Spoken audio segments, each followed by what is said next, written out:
एक घने जंगल में कई सारे पक्षी आपस में मिलजुल कर रहते थे। बारिश का मौसम आने वाला था, इसलिए बंटी कबूतर बादल का संदेश लेकर पक्षियों के पास आता है। सुनो सुनो पक्षियों, अभी अभी मुझे बादल भैया ने बताया है कि वो हमारे जंगल में बारिश करने वाले हैं, इसलिए तुम सब पक्षी बारिश के आने की तैयारी कर लो। अरे वाह बंटी भाई, क्या खबर सुनाई है। अगर बारिश होगी तो बहुत मजा आएगा। परंतु पक्षियों, हमारे पास तो घोंसले हैं, मजबूत घर तो है ही नहीं। अरे तो क्या हुआ टुनटुनी बहन, हम सब पक्षी अपने अपने घोंसलों पर एक एक छाता लगा देंगे और जब नहाना होगा तो सब मिलकर नहा लेंगे। बहुत मजा आएगा हमें। बारिश की बात सुनकर तो सभी पक्षी बहुत ही ज्यादा खुश हो जाते हैं। टुनटुनी चिड़िया, मुझे तो पहले से ही मौसम देखकर लग रहा था कि बारिश होने वाली है। बारिश होने के बाद तो हमारा पूरा जंगल कितना हरा भरा हो जाएगा। लेकिन टुनटुनी चिड़िया बहुत ही परेशान होती है क्योंकि उसका छाता फटा हुआ था। मम्मा, बारिश होने वाली है, कितना मजा आएगा। मैं तो बहुत मजे करूंगी बारिश में अपने दोस्तों के साथ। मम्मा, मैं कब से आपसे बातें कर रही हूँ, आप कोई जवाब क्यों नहीं दे रही हो? क्या कोई परेशानी है मम्मा? हाँ सुनहरी बेटी, मैं भी बहुत खुश हूँ बारिश की वजह से, परंतु देखो तो हमारा ये छाता कितना ज्यादा फटा हुआ है, इसलिए हम अपने घोंसले पर इसके अलावा क्या लगाएंगे? मुझे तो लग रहा है कि इस बार की तेज बारिश में तो हमें भीगना ही पड़ेगा और ऊपर वाला ना करे कि हम बेघर हो जाएं। मम्मा, बस इतनी सी बात के लिए आप इतना ज्यादा परेशान हो रही थी। मेरे पास इस समस्या का एक बहुत बढ़िया उपाय है। मम्मा, आपको तो सिलाई करनी आती है ना, तो आप इस छाते को सी दो, फिर हमारे छाते के अंदर बिल्कुल भी पानी नहीं आएगा। हाँ सुनहरी बेटी, ये तो मेरे दिमाग में आया नहीं कि मैं बारिश के मौसम में अपने छाते को सी भी सकती हूँ। मैं अभी से सील देती हूँ। फिर कुछ ही देर के बाद टुनटुनी चिड़िया अपने छाते को अच्छे से सील कर अपने घोंसले के ऊपर लगा लेती है। फिर अगले दिन तेज बारिश शुरू हो जाती है। तब कालू कौवा टुनटुनी चिड़िया के पास आकर कहता है, टुनटुनी चिड़िया आओ ना, बारिश में नहाते हैं। बड़ा ही मजा आ रहा है नहाने में। नहीं कालू कौवे, मेरा मन नहीं है बारिश में नहाने का। क्या हुआ टुनटुनी, तुम इतनी ज्यादा परेशान क्यों लग रही हो? कालू भैया, आपको तो पता है ना कि मैं जंगल में जाकर कितनी मेहनत से भोजन ढूंढती हूँ और तब जाकर अपनी बेटी का पेट भरती हूँ, और मेरे पास तो सिर्फ आज के लिए ही भोजन बचा है और न जानिए बारिश कब रुकेगी, फिर मैं कब दोबारा जाकर भोजन लेकर आ पाऊंगी। टुनटुनी, मेरे पास भी इतना भोजन नहीं है मैं तुम्हें दे सकूं, लेकिन अब मैं कर भी क्या सकता हूँ। कालू भाई, आप मेरी वजह से परेशान मत हो और जाकर बारिश के मजे लो। अरे टुनटुनी चिड़िया, तुम्हारा छाता तो फटा हुआ था ना, लेकिन इसके अंदर पानी क्यों नहीं आ रहा? कालू भाई, अभी मैंने अपने छाते को अच्छे से सुई धागे से सील लिया है, तभी तो मेरे छाते के अंदर पानी नहीं आ रहा है। क्या तुम्हें छाता सिलने आते हैं? यह तो बहुत अच्छी बात है। मेरे पास एक बहुत बढ़िया उपाय है, इससे तुम बारिश के मौसम में भी अच्छे पैसे कमा सकती हो। मैं तो कहता हूँ कि तुम सब पक्षियों के फटे हुए छाते सिलना शुरू कर दो, जिससे तुम बहुत पैसे कमाओगी।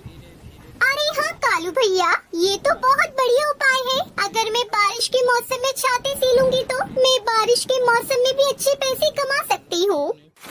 फिर क्या था, टुनटुनी चिड़िया सुई धागा लेकर जंगल में बैठ जाती है। पक्षियों आओ आओ, अपने फटे पुराने छाते सिलवा लो। आओ पक्षियों आओ, अपने छाते सिलवा लो, बारिश के आने से पहले अपने घर सुरक्षित करवा लो। थोड़ी देर के बाद पिंकी चिड़िया और टुन्नू चिड़ा अपना फटा हुआ छाता लेकर टुनटुनी चिड़िया के पास आते हैं। टुनटुनी चिड़िया, जल्दी से मेरा ये छाता सिल दो, तेज हवा की वजह से मेरा छाता फट गया है। बारिश आने से पहले मैं अपना घोंसला सुरक्षित करना चाहता हूँ। फिर कुछ देर के बाद टुनटुनी उन पक्षियों के छाते सील देती है। अरे वाह चिड़िया बहन, तुमने तो मेरा छाता बहुत अच्छे से सिल दिया है, ये लो अपने पैसे। पिंकी और टुन्नू को देखकर कई सारे पक्षी टुनटुनी चिड़िया के पास अपने फटे हुए छाते सिलवाने के लिए लाते हैं। इस तरह उसके पास पक्षियों की भीड़ लग जाती है और रात भी हो जाती है। फिर टुनटुनी चिड़िया अपने घर आती है। अरे वाह भाई वाह, मैंने आज इतने सारे पैसे कमा लिए सुनहरी बेटिया। एक दिन में इतने पैसे तो मैंने पहले कभी नहीं कमाए। कालू भैया को उपाय तो काम कर गया और मैंने बारिश के मौसम में भी इतने पैसे कमा लिए। अब हमें बारिश के मौसम में कोई दिक्कत नहीं होगी। अगली सुबह टुनटुनी चिड़िया फिर से अपना सुई धागा लेकर पक्षियों के छाते सीलने के लिए बैठ जाती है और आवाज लगाने लगती है। छाते सिलवा लो, आओ आओ पक्षियों अपने छाते सिलवा लो।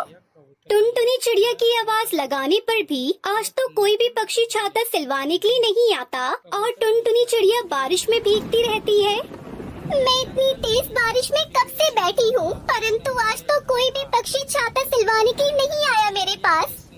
टुनटुनी चिड़िया को बैठे बैठे काफी रात हो जाती है, लेकिन कोई भी पक्षी उसके पास नहीं आता। तब वो थक हार कर अपने घर की तरफ वापस आ जाती है। क्या हुआ टुनटुनी चिड़िया, आज तुम इतनी ज्यादा परेशान क्यों लग रही हो? कल रात को तो तुम बहुत खुश थी, लेकिन आज क्या हुआ?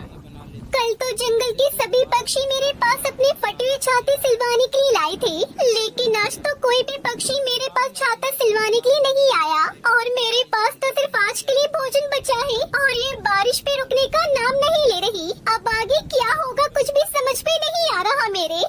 टुनटुनी चिड़िया तुम परेशान मत हो, कुछ न कुछ हो जाएगा। अगले दिन कालू कौवा बहुत परेशान होता है। टुनटुनी मेरी बहुत अच्छी दोस्त है, इसलिए मैं उसे अकेला नहीं छोड़ सकता, क्योंकि जब मैं मुश्किल समय में था उसने ही मेरी मदद की थी, इसलिए अब मैं उसे अकेले कैसे छोड़ सकता हूँ। कालू के दिमाग में एक उपाय आता है और वो वहाँ से चला जाता है। फिर कालू एक एक करके सभी पक्षियों के छातों में सुराख कर देता है, जिससे वो सब पक्षी टुनटुनी चिड़िया से अपने छाते सिलवाने के लिए आते हैं। मैंने अब सभी पक्षियों के छाते में सुराख कर दिया है। अब वो सब पक्षी टुनटुनी चिड़िया से अपना छाता सिलवाएंगे और टुनटुनी चिड़िया का धंधा फिर से शुरू हो जाएगा। अगले दिन बहुत तेज बारिश होने लगती है। ऊपर वाले, ये अचानक से मेरा छाता दोबारा से कैसे फट गया? अब मुझे दोबारा से टुनटुनी चिड़िया से अपना छाता सिलवाना होगा।